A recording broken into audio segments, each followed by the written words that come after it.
Hello everyone, कैसे हो आप सब लोग। आज हम फिर से एक नेक्स्ट पार्ट लेकर के आए हैं। पॉलिनेशन जो टॉपिक हमारा है उसको हम पढ़ेंगे। पहले हमने सेक्सुअल रिप्रोडक्शन इन प्लांट जो चैप्टर चल रहा है हमारा सेकंड चैप्टर है, टर्म 1 का पहला चैप्टर है। इसमें हमने इससे पहले का टॉपिक देख लिया है, male reproductive system, female reproductive system देखा है और हमने वहाँ पर development of male and female gametophyte को देख लिया है। अब हम पॉलिनेशन पढ़ेंगे आज की वीडियो में। तो इससे पहले की वीडियो देखने के लिए आपको डिस्क्रिप्शन में लिंक मिल जाएगा या फिर आप प्ले लिस्ट में जा करके 12th एकेडमिक बैच चेक कर सकते हैं, वहाँ पर आपको मिल जाएगा। और साथ ही साथ आप हमारे टेलीग्राम चैनल को ज्वाइन कर लेना, इसके नीचे लिंक दिया हुआ है। वहाँ पर आपको इस चैप्टर की पीडीएफ, जब ये चैप्टर ख़त्म हो जाएगा आपका, तो इसकी पीडीएफ आपको वहाँ पर मिल जाएगी और बाकी और चीज़ें, बुक्स, नोट्स और बहुत सारी चीज़ें आपको वहाँ पर धीरे धीरे मिलती रहेंगी। तो बने रहेगा हमारे साथ। करते हैं वीडियो को शुरू। ये है हमारा टॉपिक पॉलिनेशन। देखिए, तो ऐसा है जी, पॉलिनेशन होता क्या है, मतलब आज हमें ये पढ़ना है पॉलिनेशन क्या होता है, टाइप्स ऑफ पॉलिनेशन देखने हैं और इसके कुछ क्वेश्चंस जो पेपर में आपके आते हैं उनको देखेंगे। तो देखिए, पॉलिनेशन होता ये है कि अगर आपका एक प्लांट है और उस पर मतलब आपके फ्लावर्स हैं, सपोज कीजिए मान लो ये आपका एक प्लांट है और उस पर हमने एक फ्लावर बना, एक टिपिकल फ्लावर हम बना लेते हैं, तो ये हमारा कार्पल हो जाता है और ये हमारा फीमेल पार्ट है और इसी के साथ हमने बाइसेक्सुअल फ्लावर बना लिया है। इस पर ये हमारा एंथर है, ठीक है, ये हमारा एंथर है और ये हमारा कार्पल है। तो आपको पढ़ना है यहाँ पर कि पॉलिनेशन में जब आपका एंथर का डाइशंस होता है, एंथर फटता है आपका, एंथर खुलता है आपका, तो उसके अंदर से पोलन ग्रेन निकलते हैं और these are the male gametophyte. ये मैंने पहले बताया था कि पोलन ग्रेन जो होता है वो आपका मेल गैमेटोफाइट होता है। तो ये आपका पोलन ग्रेन आकर के स्टिग्मा पर गिरता है। ये फीमेल का जो पार्ट है स्टिग्मा, लैंडिंग प्लेटफॉर्म जिसको हम बोलते हैं, जिस पर आकर के आपका पोलन ग्रेन नीचे गिरता है, तो इस पर आकर के आपका पोलन ग्रेन गिरेगा। तो यही जो है प्रोसेस, जो transfer of pollen grain from the male part of the flower is to the stigma of the female flower is called as the pollination. तो ये तो सिंपल डेफिनेशन है पॉलिनेशन की, पोलन ग्रेन का ट्रांसफर। तो इसके लिए बहुत तरह की एजेंसीज होती हैं, अलग अलग तरीके से पोलन ग्रेन आपके ट्रांसफर होते हैं। तो एबायोटिक एजेंट्स भी इसके लिए होते हैं, बायोटिक एजेंट्स इसके लिए होते हैं। टाइप्स में अगर आप जाओगे तो आपको सेल्फ पॉलिनेशन मिलेगा, क्रॉस पॉलिनेशन मिलेगा। तो पहले आप डेफिनेशन वाला पार्ट देख लीजिए, फिर हम देखेंगे सेल्फ पॉलिनेशन और क्रॉस पॉलिनेशन और उसके आगे के पार्ट। तो देखिए यहाँ पर आपको डेफिनेशन लिखा है, it is the transfer of pollen grain from the anther to the stigma of the pistil.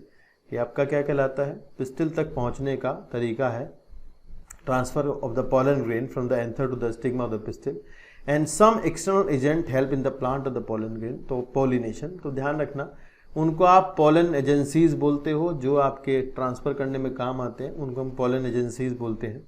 Based on the source of the pollen, pollination जो है वो 3 तरह का होता है।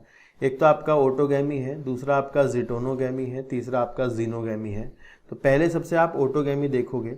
ऑटोगैमी का सीधा मतलब होता है सेल्फ पॉलिनेशन। अगर हम बात करते हैं ऑटोगैमी की, तो आपको पता होना चाहिए कि ऑटोगैमी का मतलब होता है सेल्फ पॉलिनेशन। तो सेल्फ पॉलिनेशन आपका कब हो सकता है, कब हो सकता है, इस पर हम बात करते हैं थोड़ी सी। देखिए भाई, मान लो जी आपका ये फ्लावर है एक, और ये मैं बना रहा हूँ जो फ्लावर, ये आपका बाइसेक्सुअल फ्लावर बना रहा हूँ।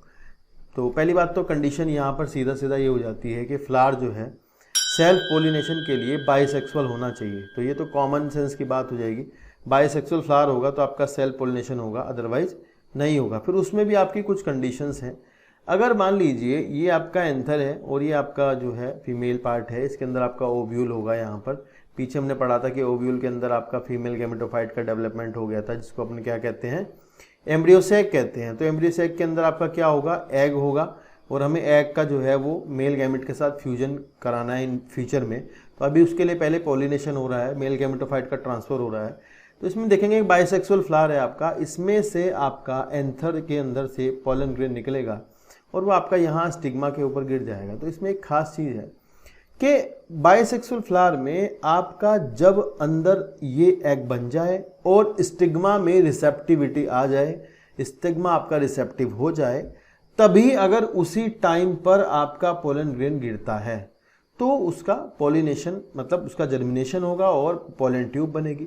लेकिन अगर मान लीजिए ऐसा हो जाए कि आपका स्टिग्मा की रिसेप्टिविटी नहीं है और पहले ही आपका पोलन ग्रेन आ जाता है, तो जर्मिनेट नहीं करेगा और स्टिग्मा रिसेप्टिव नहीं है क्योंकि। तो ध्यान रखना कि इसमें आपका सिंक्रोनस कंडीशन होनी बहुत आवश्यक है। अगर आप सेल्फ पॉलिनेशन एक बाइसेक्सुअल फ्लावर में कराना चाहते हैं तो वहाँ दोनों चीज़ें होनी चाहिए। एंथर भी तभी मैच्योर हुआ होना चाहिए जब आपका फीमेल पार्ट मैच्योर हुआ हो और स्टिग्मा आपका रिसेप्टिव हो गया हो। तो एक तो कंडीशन ये है। दूसरी कंडीशन इसी में ही हम पढ़ेंगे सेल्फ पोलिनेशन में ही कि कुछ जगह पर आपको एक चीज़ देखने को मिलेगी, उसे हम कहते हैं क्लिस्टोगैमी। ठीक है ना। ये तो भैया क्लिस्टोगैमी का मतलब क्या होता है? देखिए कुछ फ्लावर्स आपके ऐसे होते हैं जो कि खिलते नहीं हैं, मतलब वो पॉलिनेशन से पहले बंद रहते हैं। ठीक है ना। तो जो क्लोज ही रहते हैं, जो खुलते ही नहीं हैं, जो बाद में खिलते हैं, उन फ्लावर के अंदर ये बिल्कुल श्योर्ड हो जाता है, एश्योर्ड हो जाता है कि भाई उसके अंदर आपका सेल्फ पोलिनेशन होगा। फ्लावर अगर बाइसेक्सुअल है और ऊपर से बंद है और खुला नहीं है, पेटल्स उसके बंद हैं या जो भी कुछ है उसके पास वो बंद है और वो खुला नहीं होगा, तो इसका मतलब सीधा सीधा ये हो जाएगा कि भाई उसके अंदर आपका सेल्फ पोलिनेशन होना तय है। उसके अंदर क्या होगा? अब सेल्फ पोलिनेशन होगा। तो ये भी हम पढ़ेंगे कि क्लिस्टोगैमी जो है वो ये अश्योर्ड करता है कि सेल्फ पोलिनेशन होगा ही होगा। एक तरीका ये हो सकता है। दूसरा तरीका आपका हो सकता है बड पोलिनेशन का। तो अगर मान लो बड पोलिनेशन हो रहा है, जैसे गेहूं में, वीट में आपका क्या होता है? बड पोलिनेशन होता है। तो अगर बड की फॉर्म में ही आपका पोलिनेशन हो जाता है तो ये भी ये श्योर करता है कि भाई आपका जो सेल्फ पोलिनेशन हुआ है। ठीक है ना। मतलब अगर बड में ही आपका पोलिनेशन हो जाता है तो ये भी श्योर करता है कि भाई आपका पोलिनेशन जो है वो सेल्फ होगा ही होगा, निश्चित है, क्योंकि वो पहले ही खुलने से पहले ही उसमें पोलिनेशन हो जा रहा है। तो ये कुछ तरीके होते हैं जो कि आपके ये श्योर करते हैं कि श्योर करते हैं कि भाई आपका पोलिनेशन जो है वो सेल्फ होगा। ठीक है ना। तो चलिए देखते हैं। यहाँ लिखा है कि ऑटोगैमी में self pollination and it is the transfer of pollen grain from the anther to the stigma of the same flower. तो ये ध्यान रखना, सेम फ्लावर की बात हो रही है, इसको हम ऑटोगैमी या सेल्फ पोलिनेशन बोलते हैं। In flower with expose anther and stigma complete autogamy is rare. तो देखो ये क्या लिखा है, अगर भाई मान लो आपका फूल खुला हुआ है, खिला हुआ है और एक्सपोज एंथर है और एक्सपोज स्टिग्मा है, तो भाई जरूरी नहीं है कि भले ही फ्लावर जो है वो आपका बाइसेक्सुअल हो और उसी के पॉलन ग्रेन उसके ऊपर आए, क्योंकि वो खुला हुआ है तो किसी के भी पॉलन ग्रेन कहीं से भी आ सकते हैं। ठीक है ना। तो उस पर कोई जोर नहीं है किसी का भी। तो ये सीधी सीधी बात है। लेकिन ऑटोगैमी इन सच फ्लावर, अगर आप चाहते हो कि इन फ्लावर्स के अंदर ऑटोगैमी हो जाए तो रिक्वायर सिनक्रोनी। तो ये वर्ड आपका थोड़ा इंपॉर्टेंट रहता है, इसको आप मार्क कर लोगे अच्छे से। Synchrony in pollen release and stigma receptivity.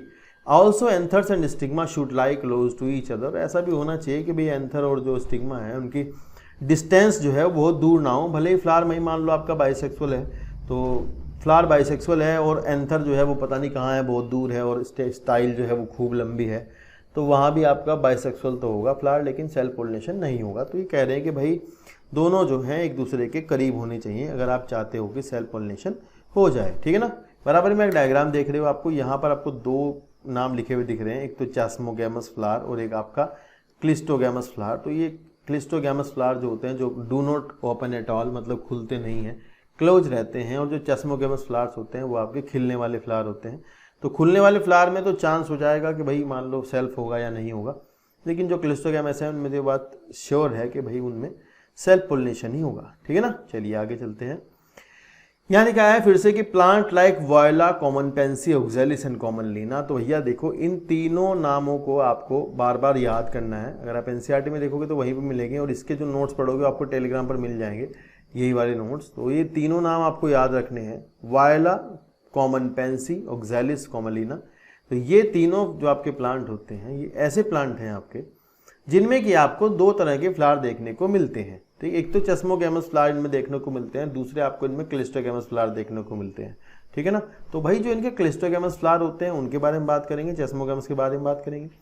यहाँ लिखा है कि chasmogamous flower they are similar to flower of other species with expose anther and the stigma, and cleistogamous flower जो होते हैं वो आपके they do not open at all. तो बस यही पॉइंट आपको जो है वो याद करना है कि ये जो है खुलते नहीं है, है ना। Anther and stigma lie close to either. Anther और स्टिग्मा जो है वो आपके एक दूसरे के पास होते हैं। And they are autogamous when anther dehisces in floral buds. अगर फ्लावर बड्स है तो उसी में ही अगर मान लो आपका एंथर खुल जाता है तो पॉलन ग्रेन जो है वो स्टिग्मा के कॉन्टेक्ट में आएंगे ही। मतलब ये तो बिल्कुल सिद्ध है बात कि भाई अगर मान लो बंद में ही हो रहा है तो उसके जो पॉलन ग्रेन होंगे वो उसी के ऊपर आएंगे और सेल्फ पोलिनेशन होगा। Cleistogamous flower produce assured seed set. ये स्टेटमेंट अगर आपके पेपर में आता है तो आपको इसको सही करके आना होगा, बिल्कुल एकदम सही स्टेटमेंट है। इसको सही करके आना, ठीक है ना। मतलब ये करेक्ट स्टेटमेंट पूछते हैं तो आप सही कर देना कि भाई क्लिस्टोगैमस फ्लावर जो होते हैं वो आपके अस्योर्ड सीड सेट बनाते हैं even in the absence of the pollinators, भले ही कोई वहाँ पॉलिनेटर नहीं है, यानी पोलन एजेंसी यूज में नहीं होती है, ना हवा है, ना पानी है, ना इंसेक्ट है, ना कोई है, और वो अपने आप ही उसके ऊपर गिर जाते हैं, फिर भी वहाँ पर पॉलिनेशन हो जाता है और सीड सेट होके ही रहेगा, फर्टिलाइजेशन हो जाएगा, उसके बाद जो आपका ओव्यूल है वो सीड में कन्वर्ट हो जाएगा। ये बिल्कुल प्रूव्ड है।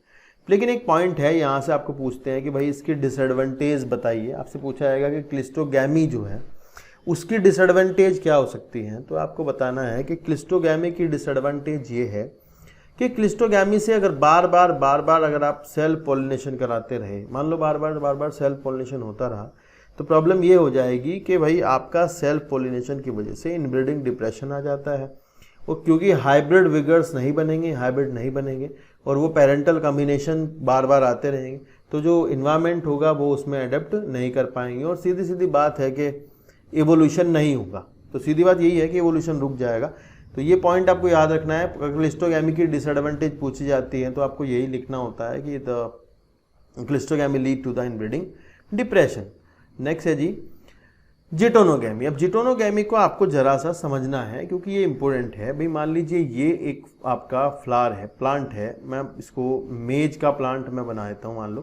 तो मेज के प्लांट में आपको हम ऐसे थोड़ा यहाँ बता रहे हैं कि भाई ये इसमें ऊपर की साइड पे यहाँ इसमें ये मेल फ्लावर्स हैं। कैसे हैं? मेल फ्लावर, ठीक है।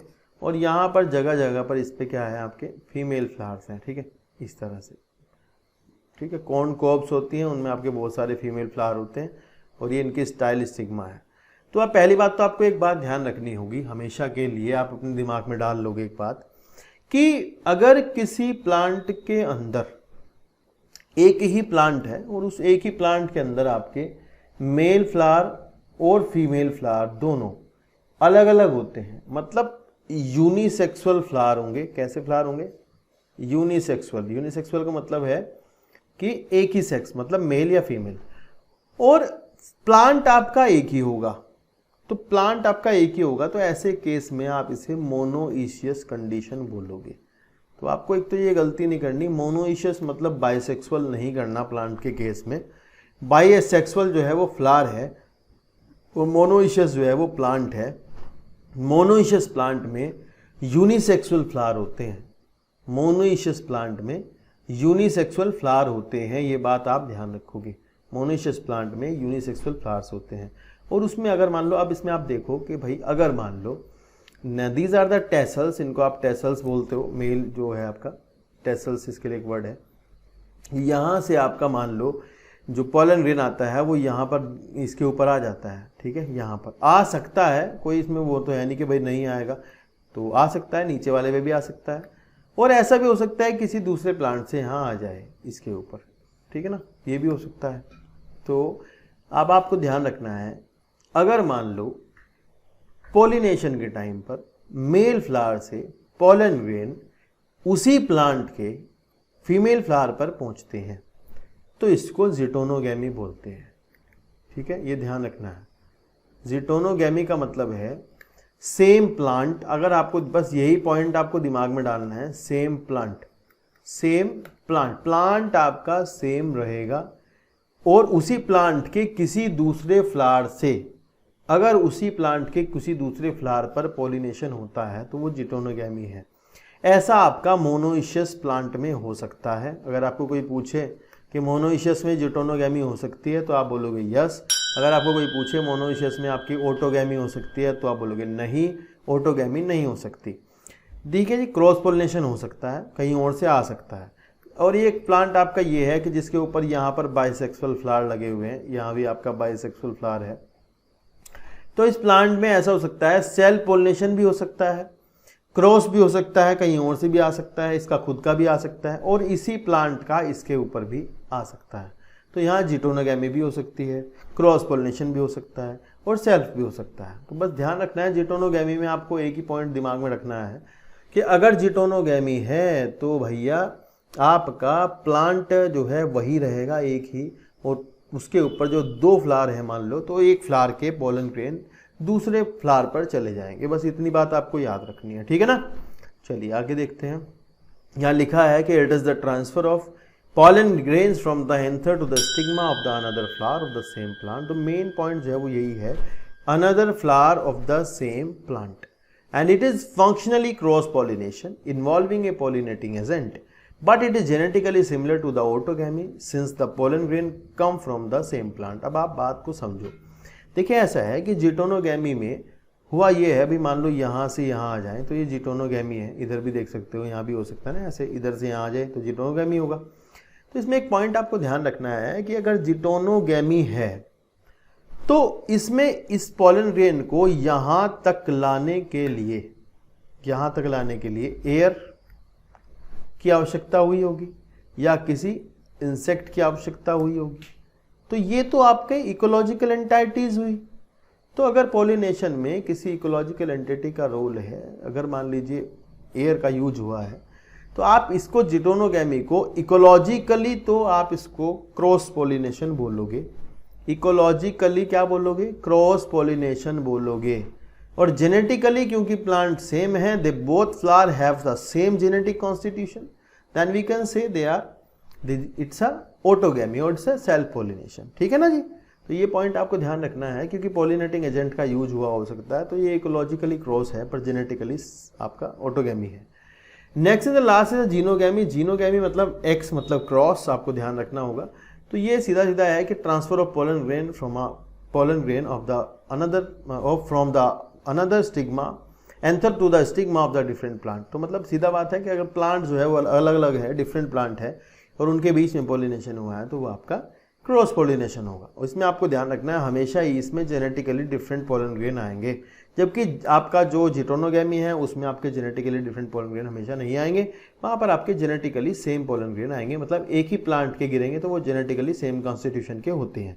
तो जीनोगैमी में आपका क्या होगा, जेनेटिकली क्रॉस पॉलिनेशन होगा, मतलब अलग अलग जो उनका कॉन्स्टिट्यूशन होगा अलग अलग होगा। इसको एलोगैमी भी मेरे ख्याल से इसको बोलते हैं, एलोगैमी। ठीक है, तो ये भी आपका क्रॉस ही है। ठीक है ना। चलते हैं नेक्स्ट। तो नेक्स्ट है abiotic agents, wind and water. तो पहले हम एबायोटिक एजेंट्स पढ़ेंगे, उसके बाद हम देखेंगे आपके बायोटिक एजेंट्स। तो चलिए शुरू करते हैं। तो देखिए आपका एबायोटिक एजेंट्स में आपके दो आते हैं, विंड एंड वाटर। तो पहला क्वेश्चन आपका यहीं से पूछा जाता है कि इनमें से कौन जो है वो एबायोटिक एजेंट्स हैं जो कि पॉलिनेशन कराते हैं। तो पहले हम देखेंगे पॉलिनेशन बाय विंड, तो उसको आप एनिमोफिली बोलते हैं, ये वर्ड आप नोट कर लेना। Wind pollination is called as the anemophily. इसी तरह से वाटर वाला हाइड्रोफिली, इंसेक्ट का एंटोमोफिली, वो अलग अलग होता है सबका। विंड पॉलिनेशन में आपको यहाँ पर डायग्राम दिख रहा है, ये आपका एनसीईआरटी ने डायग्राम दिया है। मतलब एनसीईआरटी आपको मेज का प्लांट डायग्राम दिखा करके कुछ समझाना चाहती है। तो वो ऐसा बात है कि भाई देखिए मेज के प्लांट को, बस यहाँ से एक बात नोट करनी है कि मैंने पीछे बताया कि आपका जो मेज का प्लांट होता है बाबू वो मोनोइशियस होता है। कैसा होता है, मोनोइशियस। तो यार मोनोइशियस में वही है कि ऊपर आपको मेल इन्फ्लोरेसेंस दिख रहा है, that is called as the tassel, और नीचे आपको कॉर्न कॉप्स दिख रही हैं जो कि आपकी ये है, जिसमें आपको सीड्स दिख रहे हैं यहाँ पर, किर्नल्स, जिनको कहते हैं फीमेल इन्फ्लोरेसेंस, जिसको आप ईयर कहते हैं। इसके स्टाइल्स दिख रहे हैं जिसको आप सिल्क्स कहते हैं। तो ये नाम भी आपको याद रखने हो सकते हैं। स्टाइल को सिल्क बोलते हैं, फीमेल इन्फ्लोरेसेंस को ईयर बोलते हैं, सीड्स किर्नल बोलते हैं। और ये आपकी स्टेम है जो कि मोनोकोट प्लांट है आपका ये। इसमें आपको यही देखना है कि जो मोनोकोट प्लांट होते हैं ज़्यादातर जो ग्रासिस होते हैं, जो ग्रामिनी फैमिली के, पोएसी फैमिली के जो आपके होते हैं, उनमें आपका पॉलिनेशन जो होता है वो आपका एयर से होता है। क्योंकि जो ग्रासिस होते हैं उनके फ्लावर जो है वो कलरफुल नहीं होते, उनको इंसेक्ट की आवश्यकता नहीं होती है। तो सीधा सीधा वहाँ पर आपका ग्रासिस जो होते हैं वहाँ पर एयर आती है और एयर की हेल्प से पॉलन ग्रेन्स आपके पहुंच जाते हैं। ठीक है ना। तो यहाँ लिखा है कि पॉलिनेशन बाय विंड एनिमोफिली, इसके कैरेक्टर्स हमें देखने हैं। The more common abiotic agent, तो पहला क्वेश्चन आपका यहीं पर है कि मोर कॉमन आपका कौन है, ये सवाल है, ध्यान रखना। मोर कॉमन एबायोटिक एजेंट आपका कौन सा होता है। तो विंड एंड वाटर में से आपका विंड जो है मोर कॉमन है। एनसीईआरटी ने बताया कि जो आपका वाटर होता है वो 30 कुछ मेन जेनरा होते हैं उनमें ही पाया जाता है, ज़्यादा जगह पर नहीं मिलता। लिखा है wind pollinated flowers often have a single ovule in each ovary and numerous flower packed into the inflorescence. तो ये एक पॉइंट है जो आपको इंपॉर्टेंट है बहुत ज़्यादा। ऐसा सवाल आता है, ये स्टेटमेंट बन के आ जाएगा तो आपको इसको सही करना होगा। जो स्टेटमेंट है इसको आपको सही करना होगा कि भाई मोनो जो आपके विंड पोलिनेटेड फ्लावर्स होते हैं, उनमें आपका एक ही ओव्यूल होता है, सिंगल ओव्यूल होता है हर एक ओवरी में। फिर इसकी एक्सप्लेनेशन अगर आप बात करते हैं तो उसमें आपको क्यों ऐसा है कि उसके पास एक ही ओव्यूल होता है। देखिए एयर पोलिनेशन जो है वो एक आपका चांस है। एयर पोलिनेशन आपका क्या है, चांस होता है, जिसमें कि चांस मतलब ये है कि अगर आपका हवा से उड़ते हुए पोलन ग्रेन आ गए तो मतलब आ गए और नहीं आए तो मतलब नहीं आए। तो ओवरी मान लो आपकी फालतू में बहुत सारे ओव्यूल बना के रख ले तो फालतू बिना मतलब उसका खर्चा हो जाएगा, और क्योंकि it is a chance event that a pollen grain is coming to the stigma और नॉट, क्योंकि एयर से आ रहे हैं। तो वैसे पोलन ग्रेन जब एयर वाले होते हैं तो उनके नंबर ज़्यादा होते हैं, मतलब बहुत ज़्यादा आते हैं वो, क्योंकि भाई ऐसा है कि पहुँचेंगे नहीं पहुँचेंगे ये पता नहीं होता। तो एक तो ये ध्यान रखना, लेकिन फिर भी चांस है, इसलिए ओवरी आपकी एक ही ओव्यूल रखती है, ज़्यादा ओव्यूल नहीं रखती। And in numerous flower packed into the inflorescence, और छोटे छोटे फ्लावर्स होते हैं बहुत सारे आपके एक ही जगह पैक होके रहते हैं ताकि चांस बन जाए कि भाई एयर से कुछ आ जाए। Next example is corn cob. The tassels are the stigma and style which wave in the wind to trap the pollen grains. Wind pollination is quite common in grasses. तो wind pollination जो है वो आपका बहुत ज़्यादा common होता है grasses के अंदर। ये सवाल आपसे पूछते हैं या फिर जानबूझ के आपको यहाँ पर एक फैमिली लिख देंगे पोएसी, तो आपको ध्यान रखना है पोएसी फैमिली में, ग्रामिनी फैमिली में ये आपका देखने को मिलता है बहुत ज़्यादा। ध्यान रखना है जो आपके जो ऐसे फ्लावर्स होते हैं जो आपके विंड पोलिनेटेड फ्लावर्स होते हैं, उनके जो स्टिग्मा वगैरह होते हैं वो फैदरी स्टिग्मा होते हैं, जिससे कि आराम से आपका एयर में उड़ते हुए आपका जो पोलन ग्रेन है वो उसमें अटक जाए, ठीक है ना, ये आप ध्यान रखना। और एंथर वगैरह जो है वो एक्सपोज होते हैं, स्टिग्मा भी जो है वो एक्सपोज होते हैं ताकि ईजिली जो है वो एयर से आपके ट्रांसपोर्ट हो सकते हो, ठीक है ना बात। चलिए नेक्स्ट देखते हैं। तो ये आपके वेज फॉर इफेक्टिव पॉलिनेशन, मतलब क्या तरीके हो सकते हैं जिससे कि आपका पॉलिनेशन इफेक्टिव हो जाए। एयर वाले की बात हो रही है जिसमें कि आप देखोगे लिखा है the flower produce enormous amount of pollen. तो एक तो ये हवा में उड़ना है इनको, तो फ्लावर आपका बहुत सारे पॉलन ग्रेन बनाता है। The pollen grain are light and non sticky so that they can be transported in wind current. तो ये हल्के होते हैं, स्टिकी होते हैं, जिससे कि ये हवा में उड़ सकते हैं, ठीक है। नॉन स्टिकी होते हैं, ऐसा ना हो कि ये ग्लूड हो जाए, चिपक जाए आपस में, स्टिकी हों तो फिर ये नहीं उड़ पाएंगे क्योंकि वजन भारी हो जाएगा। तो आपको याद रखना होगा कि नॉन स्टिकी होते हैं। And that they can be transported in wind current. They often possess well expose stamen for easy dispersion of pollen grain into wind current. तो हल्के होते हैं जिससे कि हवा आराम से जा सके, और स्टैमन जो है वो वेल एक्सपोज होते हैं। Large feathery stigma to trap airborne pollen grain. तो ये भी एक पॉइंट आपको ध्यान रखना होगा कि स्टिग्मा जो है वो आपका फेदरी होता है जिससे कि वो ट्रैप कर सकता हो आपके पॉलन ग्रेन्स को, ठीक है ना। तो चलिए ये था आपका एयर पॉलिनेशन। इसमें से कुछ सवाल आपके आ जाते हैं, वो सवाल बहुत आता है कि मोर कॉमन किस में होता है, तो आपका आंसर होता है ग्रासेस में जो है वो इसका मोर कॉमन रहता है। नेक्स्ट है जी पॉलिनेशन बाय वाटर, जिसको आप बोलते हो हाइड्रोफिली। तो ये भी आपका एक एबायोटिक एजेंट है जिसमें हम देख रहे हैं हाइड्रोफिली को। यहाँ पर हम दो चीज़ें देखेंगे, एक तो एग्जाम्पल एनसीईआरटी ने वेलिसिनेरिया का दिया है, एक एग्जाम्पल जोस्ट्रा मराइन ग्रास का दिया है। तो भैया ये जो वेलिसिनेरिया का एग्जाम्पल है इसमें जो पढ़ने वाले हैं वो होगा आपका ईपी हाइड्रोफिली। ईपी हाइड्रोफिली यानी पॉलिनेशन जो पानी की सरफेस पर होता है, और अगले वाला जो पढ़ोगे उसमें आप पढ़ोगे हाइपो हाइड्रोफिली यानी पॉलिनेशन जो पानी के अंदर होता है, ठीक है ना जी बात।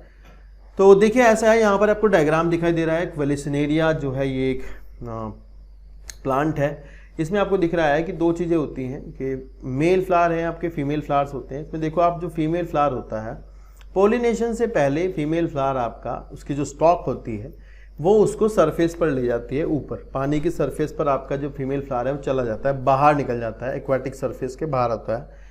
तो और जो मेल फ्लावर होता है वो नीचे से अपने टैपल्स से तैरता हुआ आता है, ऊपर आता है, और वहाँ पर सरफेस पर आकर जो मेल गैमेट्स जो पोलन ग्रेन्स हैं वो रिलीज करता है।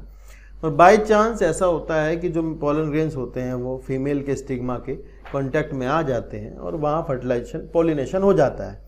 एक बात एनसीईआरटी ने नहीं बताई, आप ध्यान रखोगे कि जस्ट आफ्टर द पॉलिनेशन जो उसकी स्टॉक होती है, ये जो आप देख रहे होंगे यहाँ पर, ये ऐसे कॉइल्ड होती है और जो फ्लावर है वो पानी के अंदर आ जाता है।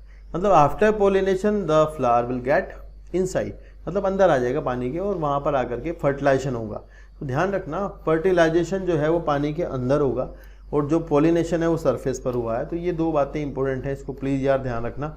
ये यहाँ एनसीईआरटी ने नहीं बताई ये वाली बात, बल्कि एनसीईआरटी ने बस सिंपल आपको बताया, तो वही हम देख लेते हैं एक बार क्या पेपर में आएगा। एक तो पहले आपको ध्यान रखना है कि जो आपका हाइड्रोफिली है, वाटर पॉलिनेशन है, वो आपके 30 जो जिनरा हैं उनमें देखने को मिलता है, एंड मोस्टली मोनोकोट्स में। An example Vallisneria and Hydrilla, that is the fresh water plant. तो ये सवाल, एक तो पहला सवाल तो आपको यही ध्यान रखना है यहाँ पर कि फ्रेश वाटर पूछा है, तो आप ध्यान रखोगे आपका ये फ्रेश वाटर में होते हैं। दूसरा है आपका Zostera, that is the marine sea grass. तो सवाल ये बहुत आता है, ये वाला सवाल आपको उलझा लेगा, मैराइन सी ग्रास पूछेंगे या फिर फ्रेश वाटर लिखेंगे। जानबूझ के जोस्ट्रा को आपके फ्रेश वाटर लिख देते हैं कभी कभी, तो ये थोड़ा ध्यान रखना। आगे लिखा है but in lower plant what is the regular mode of transport for the male gamete and distribution of some bryophyta pteridophyta is limited because of the need of the water for the transport of male gamete and fertilization। तो यार ये सवाल एक important है। जो आपके bryophyta होते हैं, टेरिडोफाइटा होते हैं, वहाँ तो एकदम बिल्कुल वाटर चाहिए होता है मेल गैमेट के ट्रांसपोर्ट के लिए, और ठीक है ना। तो वहाँ ये कह रहे हैं कि भाई उनका डिस्ट्रीब्यूशन जो है वो लिमिटेड होता है। अगर आपसे ऐसा सवाल कोई बनता है पेपर में आपके कि भाई जो टेरिडोफाइटा और ब्रायोफाइटा होते हैं उनका जो डिस्ट्रीब्यूशन है वो बहुत लिमिटेड होता है, तो आप बताओगे भाई लिमिटेड इसलिए होता है क्योंकि उनको जो है पॉलिनेशन के लिए, यानी मतलब मेल गैमेट के ट्रांसफर के लिए आपका वाटर की आवश्यकता होती है, तो इसलिए उनका डिस्ट्रीब्यूशन लिमिटेड होता है। और मोनोकोट्स में आपका पाया जाता है ज़्यादातर वाटर, हाइड्रोफिली, ठीक है ना। तो आगे देखते हैं क्या लिखा है। फिर एग्जाम्पल है यहाँ पर जो बताया है वेलिसिनेरिया वाला कि in Vallisneria the female flower reach the surface of the water by the long stalk and the male flower of pollen grain are release on to the surface of the water. ये भाई ध्यान रखना है बात, surface of water को आप गलत नहीं कर दोगे पेपर में, आप अंडर वाटर ना कर देना। ईपी हाइड्रोफिली आप पढ़ रहे हो, they are carried by water current and reach the female flower. तो आपका मेल फ्लावर जो है वाटर करंट से होता हुआ फीमेल फ्लावर तक पहुंचता है, सरफेस पर आता है, वहां आपका पॉलिनेशन होगा, ठीक है, वहां पर आपका पॉलिनेशन होगा और वहां पर आकर के आपका फिर प्लांट, मैं बता रहा हूँ फ्लावर जो है पॉलिनेशन के बाद आपका पानी के अंदर आ जाता है। तो ये ध्यान रखना, बस एग्जाम्पल अगर पूछेंगे तो ईपी हाइड्रोफिली में आप वेलिसिनेरिया लगा देना। अगर आपको हाइपो हाइड्रोफिली पूछा गया तो आप ध्यान रखना हाइपो हाइड्रोफिली में हम फिर जोस्ट्रा देखेंगे, जैसे कि आपको फोटो में दिख रहा है। तो ये आपका मराइन सी ग्रास जोस्ट्रा में होता है ऐसे कि पानी के अंदर आपके जो मेल गैमेट होते हैं, वो मेल गैमेट बोल रहा हूँ, पोलन ग्रेन जो होते हैं वो आपके पानी के अंदर होते हैं, उनके ऊपर वैक्सी कोटिंग होती है और वो आपके पानी की सहायता से दूसरी फ्लावर तक पहुँचते हैं। तो यहाँ लिखा है पॉलिनेशन बाय वाटर हाइड्रोफिली में दूसरा एग्जांपल है हमारा in sea grasses female flower remain submerge in the water. तो मेन पॉइंट यार ये है बस, तो ये ध्यान रखना भाई कि फीमेल फ्लावर जो है वो remain submerge in the water and pollen grain are long and ribbon like, they are carried inside the water and reach the stigma. तो ये आपके पानी के अंदर रहते हैं और स्टिग्मा तक पहुँचते हैं।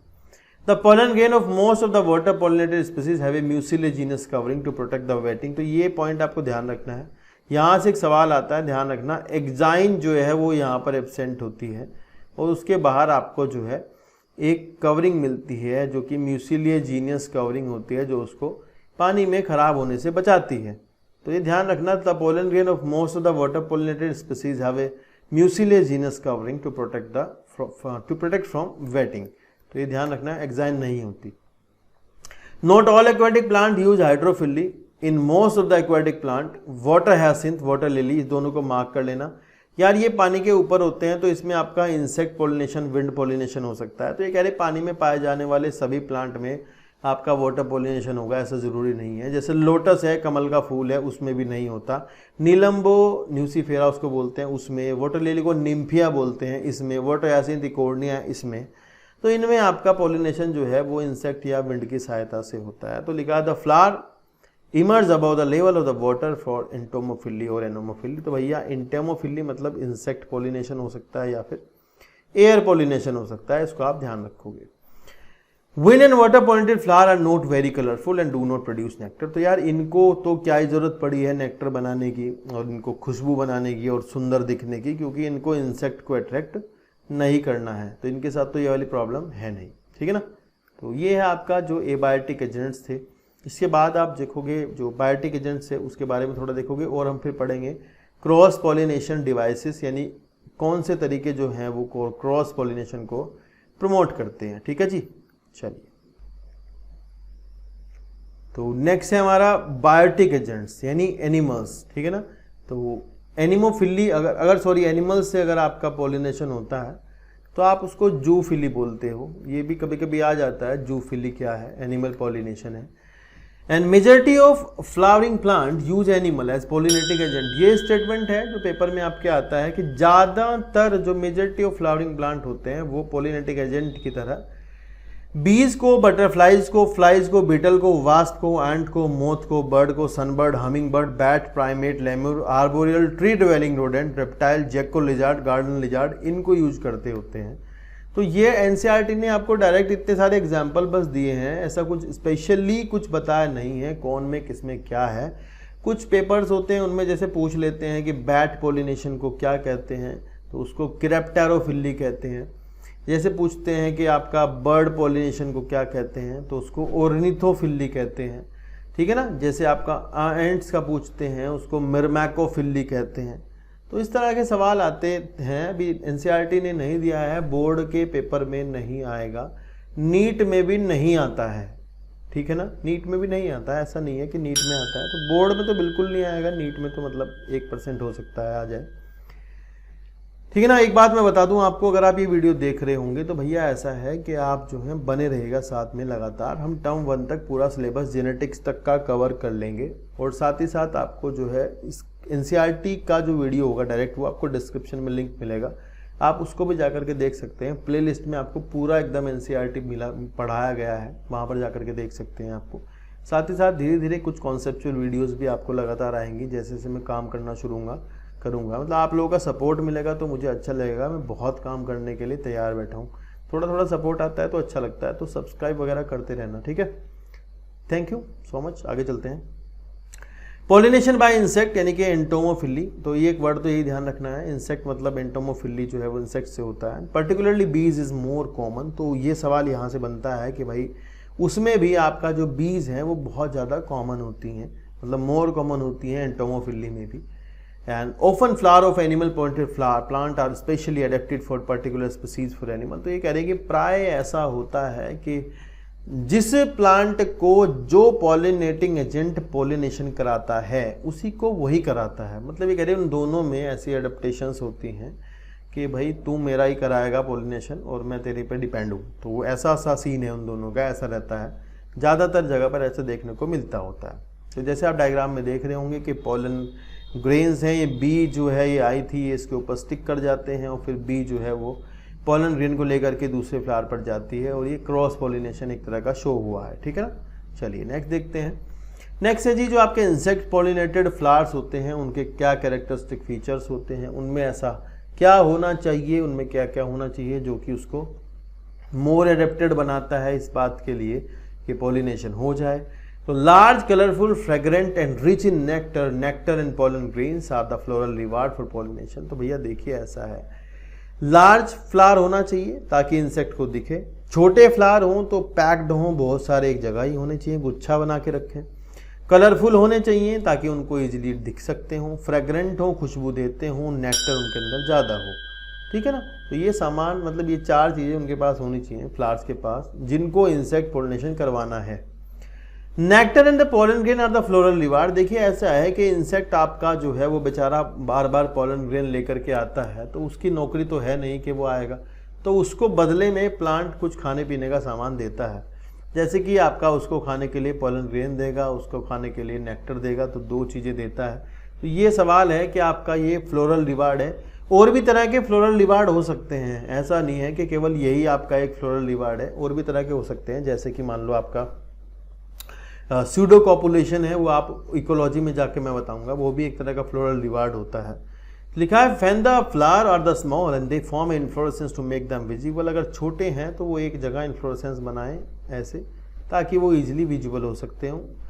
इन the flower pollinated by flies and beetle से जो पोलिनेटेड होते हैं वो बहुत गंदी सी बदबू एक देते हैं। जैसे रेफ्लेशिया जो है वो एक अजीब गंदी बदबू देता है, जो कि उसको पोलिनेट कराने वाली कैरियंस फ्लाई होती हैं, जो आपको रेफ्लेशिया को कराती हैं, उन्हें कहते हैं कैरियन फ्लाई। रेफ्लेशिया संसार का सबसे बड़ा पुष्प है, तो उसको पोलिनेट कराने वाली जो फ्लाइज होती हैं उनको बदबू पसंद होती है, तो वो उसके पास जाती हैं, उसको अट्रैक्ट करता है वो, वो पॉलिनेशन कराते हैं। तो पहले हाथी एलिफेंट से बताते थे रेफलेशिया में, अब नहीं है ऐसा। कैरियन फ्लाई होती है वो कराती है। To attract these animals the pollen grain are generally sticky, तो पोलन ग्रेन जो है वो स्टिकी होंगे। अगर वही स्टिकी नहीं होंगे तो वो इंसेक्ट के ऊपर नहीं चिपक पाएंगे। तो ये तो कॉमन सेंस है, स्टिकी होने चाहिए। एयर पॉलिनेशन वालों को स्टिकी ना कर देना भैया, बिल्कुल गलत हो जाएगा सवाल, ठीक है। When the animal come into contact with the anther and the stigma, its body gets pollen grains, and when it come to contact with the stigma, it result in the pollination। तो यार ये तो सही बात है, वो उसकी body पे चिपक जाएंगे और वो फिर ट्रांसफर करेगा तो दूसरे फ्लावर पर पहुंचा देगा। नेक्स्ट है जी, some plant provide safe place as floral reward. तो देखो यार एक तरह का फ्लोरल रिवार्ड ये भी है कि वही सेफ प्लेस प्रोवाइड कराना, मतलब अंडे रखने के लिए, एग रखने के लिए इंसेक्ट को सेफ प्लेस दे देना कि भैया तुम अपने अंडे जो है यहाँ रख लो और हमारा पॉलिनेशन करा दो। हम तुम्हारे अंडे को जो है हैचिंग करा, मतलब उसको खाने पीने को देंगे, लार्वा जो होगा उसको खिला देंगे, तुम हमारा बस पॉलिनेशन करा दो, तुम मुझे खून दो, मैं तुम्हें आज़ादी दूंगा टाइप का होगा ये। तो ऐसा रिलेशन है। तो यहाँ ये ध्यान रखना कि कुछ प्लांट जो है वो सेफ प्लेस प्रोवाइड कराते हैं फ्लोरल रिवार्ड की तरह। एग्जाम्पल जैसे कि अमोर्फोफेलस द टॉलेस्ट फ्लावर। देखिए ध्यान रखना, लार्जेस्ट और टॉलेस्ट में अंतर होता है। तो टॉलेस्ट फ्लावर है जो कि 6 फीट लंबा तक हो सकता है। जमीन कंद मेरे ख्याल से इसको बोलते हैं, अमोर्फोफेलस को जमीन कंद कहते हैं। A moth species at the plant yucca, नया एग्जाम्पल है, यहाँ ध्यान रखना। Moth species in the plant yucca can not, ये डायग्राम इसी का ही है, बराबर में आप देख रहे हो जो यक्का प्लांट, यक्का मोथ है ये वाइट वाली। इनका आपस में अडेप्टेशन है, ये दोनों दोस्त हैं, मतलब दोनों जो है म्यूचुअल रिलेशनशिप शो करते हैं। दोनों को फायदा है एक दूसरे से, एक उसका पॉलिनेशन कराता है, एक उसके जो है अंडे रखता होगा। तो लिखा है कि यक्का प्लांट एंड यक्का मोथ जो है, यक्का मोथ का नाम होता है प्रोनुबा मोथ, प्रोनुबा, ठीक है, ये ध्यान रखना। प्रोनुबा मोथ, टेगेटिकुला भी शायद बोलते हैं, देख लेना एक बार, प्रोनुबा ही है। The moth deposit it's egg, moth अपने अंडे वहां पर उसकी ओवरी में रख देती है। तो ये ध्यान रखना, अंडे कहाँ रखती है, ये भी गलत हो जाता है। अंडे जो है वो ओवरी के अंदर रखे जाते हैं। The flower gets pollinated by moth, the larvae come out of the egg and seeds are start developing। तो लार्वे जो हैं वो बाहर आते हैं जब सीड जो है वो डेवलप करना शुरू कर देता है। Many insect consume pollen और nectar without bringing about pollination। तो कुछ ऐसे होते हैं लुटेरे, चोर, डाकू टाइप के आते हैं और खाते हैं और चले जाते हैं, आते हैं और खाएंगे, नेक्टर खाएंगे, पोलन ग्रेन खा जाएंगे और पॉलिनेशन नहीं कराएंगे और भाग जाएंगे।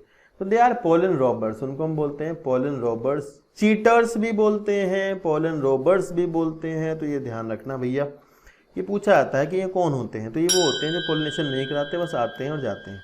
और यक्का मोथ, यक्का प्लांट म्यूचुअल रिलेशनशिप का एग्जाम्पल हैं, ठीक है जी। चलिए next is outbreeding device and the last topic of the pollination.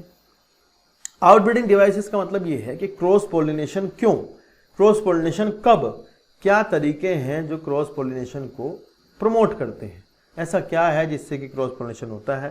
Plant चाहते हैं कि क्रॉस पॉलिनेशन हो, मैं बता दूं आपको, प्लांट यही चाहते हैं कि क्रॉस हो, सेल्फ ना हो। तो उसके लिए वो बाइसेक्सुअल जो होते हैं वो भी बेचारे कुछ ना कुछ युक्तियां लगाते हैं, कुछ ना कुछ तरीके अपनाते हैं जिससे कि क्रॉस पॉलिनेशन संभव हो सके और उनका जो सेल्फ पॉलिनेशन है वो ना हो। तो यहाँ हम यही पढ़ेंगे क्रॉस पॉलिनेशन कैसे कैसे हो सकता है, ऐसा क्या क्या तरीका है जो क्रॉस पॉलिनेशन को प्रमोट करता है। तो ये लिखा है हर्माफ्रोडाइट फ्लावर्स यानी कि bisexual flower can undergo self pollination and continue self pollination जो है वो इनब्रीडिंग डिप्रेशन लाता है, ये हमने पहले ही बताई थी। हाइब्रिड्स नहीं बनेंगे, हाइब्रिड एनवायरनमेंट में, बदलते वातावरण में जो है वो नहीं रह पाएंगे, अडेप्टेशन नहीं हो पाएगी और जो है वो खत्म हो जाएंगे। तो ये है कि भाई इनब्रीडिंग डिप्रेशन हो जाएगा, उनके बहुत सारी चीज़ें जो है वो कम हो जाएंगी, कैरेक्टर्स वगैरह, अच्छे कैरेक्टर जो खत्म हो जाएंगे, या फिर प्योर हो जाता है, मतलब जो कैरेक्टर है वो क्रॉसिंग सॉरी सेल्फिंग होती है तो प्योरनेस आ जाती है। लेकिन इन्वायरमेंट तो लगातार बदल रहा है, इवोल्यूशन नहीं होगा तो प्रॉब्लम हो जाएगी। To avoid the self pollination and encourage cross pollination there are some devices in the plant, that is avoiding synchronisation. Synchronisation को अवॉइड करो, यानी कि जब हम बाइसेक्सुअल फ्लावर अगर आपका है तो भैया उसमें एक बात है, बाइसेक्सुअल फ्लावर में अगर एंथर और ओवरी का जो एग है वो एकदम बन जाए और स्टिग्मा रिसेप्टिव हो जाए एक साथ तो सेल्फ होगा, अगर नहीं ऐसा होगा तो क्रॉस होगा। तो उसको हम बोलते हैं होमोगैमी, इसको बोलते हैं डाइकोगैमी। डाइकोगैमी का मतलब होता है कि दो केस हो सकते हैं, या तो प्रोटेंडरी हो जाए, प्रोटेंडरी हो जाए या प्रोटोगायनी हो जाए। तो प्रोटोगायनी या प्रोटेंडरी मतलब या तो गायनीशियम पहले मैच्योर हो जाए या एंड्रोशियम पहले मैच्योर हो जाए, तो ऐसे में क्रोसी होगा, सेल्फ नहीं होगा। Here the pollen is release before the stigma become receptive, और stigma become receptive before the release of the pollen. It prevent autogamy, ये ऑटोगैमी को रोकता है, ठीक है ना, ये ध्यान रखना, ये ऑटोगैमी को रोकेगा और क्रॉस पोलिनेशन को बढ़ावा देगा। दूसरा है जी arrangement of the anther the stigma in different position. अगर हेट्रोस्टाइली हो, वही मान लो, हेट्रोस्टाइली का मतलब है कि अगर मान लो स्टाइल जो है वो लंबी लंबी है, एंथर जो है वो नीचे नीचे है, मान लो एक ही फ्लावर है, उसकी स्टाइल जो है बहुत लंबी है, स्टिग्मा पता नहीं कहाँ है दूर, और एंथर बेचारे नीचे छोटे से हैं, उनका जो पॉलन ग्रेन है वो पहुँच ही नहीं पा रहा है वहाँ तक। ऐसा तो होगा नहीं कूद के पहुँच जाएगा ऊपर, ऐसा तो हो नहीं सकता। तो अगर इसकी लंबाई सही नहीं होगी, एंथर और स्टिग्मा की पोजीशन सही नहीं होगी, they do not close lie to each other, ठीक है ना, they do not lie close to each other, अगर ऐसा नहीं होगा तो भैया वो क्रॉस पोलिनेशन होगा, फिर जो है क्रॉस ही होगा, सेल्फ तो नहीं होगा। तो ये भी एक तरीका है क्रॉस पोलिनेशन को बढ़ावा देने का। नेक्स्ट है जी थर्ड जो तरीका है that is the self incompatibility. Fourth है आपका production of unisexual flower. Self incompatibility को आप हल्का सा समझ लीजिए, एनसीईआरटी ने तो ज़्यादा बताया नहीं है, फिर भी आप समझो। देखिए ऐसा है कि ये आपको डायग्राम बराबर में दिख रहा होगा, इसी से आपको समझ आ जाएगा। एक तो सेल्फ इनकम्पैटिबिलिटी जो है वो एक मल्टीपल एलिलिज्म का एग्जाम्पल है। ये एनसीईआरटी का उसका सवाल है जेनेटिक्स का कि ये मल्टीपल एलिलिज्म शो करता है। इसका मतलब ये है कि इसमें मल्टीपल एलील होते हैं। तो ये इसमें देखो ऐसा है कि अगर एक फ्लावर का स्पोरोफिटिक, अगर आप उसका जीनोटाइप अगर देख रहे हो स्पोरोफिटिक प्लांट का, तो उसमें आपको दिख रहा है S1 S2, ये फीमेल वाले पार्ट में आपको S1 S2 दिख रहा है। और अगर मान लो पॉलन ग्रेन अगर इसके ऊपर S3 आता है या फिर S4 आता है तो जर्मिनेट हो रहा है, क्योंकि अंदर जो है मैच नहीं कर रहा है उसका जीनोटाइप, एलील मैच नहीं कर रहा है। अगर S3 आता है तो जर्मिनेट हुआ है, S1 जर्मिनेट नहीं हुआ है क्योंकि अंदर S1 है। और अगर S2 आए और S1 आए तो दोनों ही जर्मिनेट नहीं करेंगे, ठीक है। तो बस यही आपको बात ध्यान रखनी है। सेल्फ इनकम्पैटिबिलिटी एक जेनेटिक मैकेनिज्म है जिसमें कि कुछ ऐसा मॉर्फोलॉजिकल चेंज आ जाता है जिसकी वजह से अपना खुद का जो पॉलन ग्रेन होता है वो पॉलन ग्रेन स्टिग्मा पर जर्मिनेट नहीं करता, भाई दूसरा किसी का आकर के जर्मिनेट कर जाता है। एलील मैच नहीं करना चाहिए तब वो जर्मिनेशन होगा। ये सेल्फ इनकम्पैटिबिलिटी है, ध्यान रखना, जेनेटिक है पर मॉर्फोलॉजिकल चेंज होता है। यहाँ कहीं पर कैलोज वेलोज के प्लग बन जाता है जिसकी वजह से वो जर्मिनेट नहीं कर पाता। ये आगे की बातें हैं जो एनसीईआरटी में नहीं है, तो आप इसको ध्यान से एक बार देखना। S3 S4 अगर S5 आएगा तो भी उगेगा, S6 आएगा तो भी उगेगा, पर S1 नहीं उगेगा ना S2 उगेगा, दोनों नहीं उगेंगे। तो लिखा है it is genetic mechanism to prevent self pollination, बस जेनेटिक ही सवाल है, पेपर में यही आएगा genetic. From the same flower or the other flower of the same plant from fertilization by inhibiting the pollen grain, germination of pollen tube growth in the pistil। ये क्या करता है, पिस्टिल के अंदर पॉलन ट्यूब की growth को रोक देते हैं। नेक्स्ट है जी लास्ट, जी प्रोडक्शन ऑफ यूनिसेक्सुअल फ्लावर। देखिए जी अगर कंडीशन डाइसियस है, अगर मामला ऐसा है कि ये एक प्लांट है और इस पर ये मेल फ्लावर है और दूसरा प्लांट है ये फीमेल है, मान लो पपाया है, तो पपाया आपका कैसा होता है, डायोसियस है।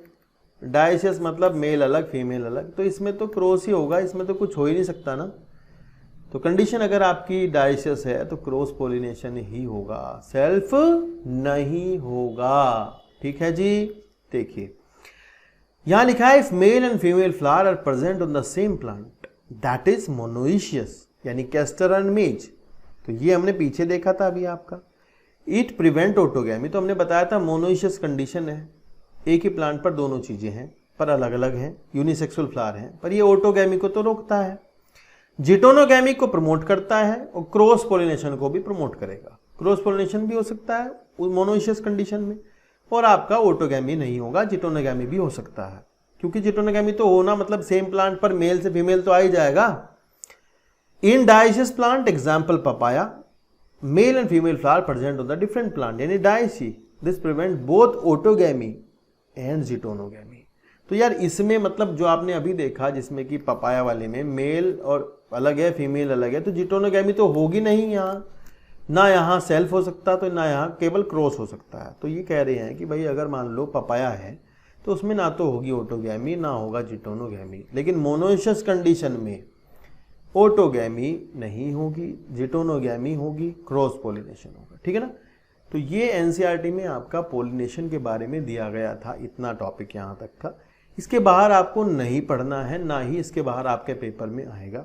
एक एक चीज, एक एक पॉइंट आपको एकदम क्लियर होना चाहिए। यही आपका जो है बोर्ड में पूछा जाएगा, नीट में भी यही पूछा जाता है। थोड़ा बहुत इधर उधर से करके पूछ लेते हैं, पर नहीं पूछते, वो भी मुझे पता है, नहीं पूछते हैं। तो यहाँ तक हमारा पॉलिनेशन चैप्टर टॉपिक जो है वो खत्म हो गया है। नेक्स्ट टॉपिक जो है वो आपको मिलेगा जो है फर्टिलाइजेशन वाला, पोलन पिस्टिल इंटरेक्शन वाला। तो उसको हम नेक्स्ट वीडियो में देखेंगे। आज की वीडियो आपको कैसी लगी कमेंट में आकर के ज़रूर बताना। और देखिए ऐसा है, आप थोड़ा सपोर्ट दिखाइएगा, मैं ज़्यादा सपोर्ट दिखाऊंगा। तो बने रहेगा चैनल के साथ, सब्सक्राइब कर देना, दोस्तों को, प्यारों को, यारों को, मित्रों को, सबको शेयर कर देना ताकि वो देख सके। और टर्म 1 का सिलेबस पेपर से पहले पूरा हो जाएगा, गारंटीड है इस बात की। चैप्टर की पीडीएफ, ये वाली पीडीएफ देखने के लिए टेलीग्राम लिंक को नीचे जाकर के ज्वाइन कर लेना। बाकी एनसीईआरटी मेरे साथ पढ़नी हो इस चैप्टर की, तो उसका डिस्क्रिप्शन में आपको लिंक मिलेगा उसका, उस चैप्टर का। तो उसको जाकर क्लिक करना, वहाँ पर आपका एनसीईआरटी लाइन टू लाइन में पढ़ा रहा हूँ, वो भी आप जाकर पढ़ सकते हैं। ठीक है ना। तो मिलते हैं नेक्स्ट वीडियो में। आज के लिए इतना ही। Thank you so much.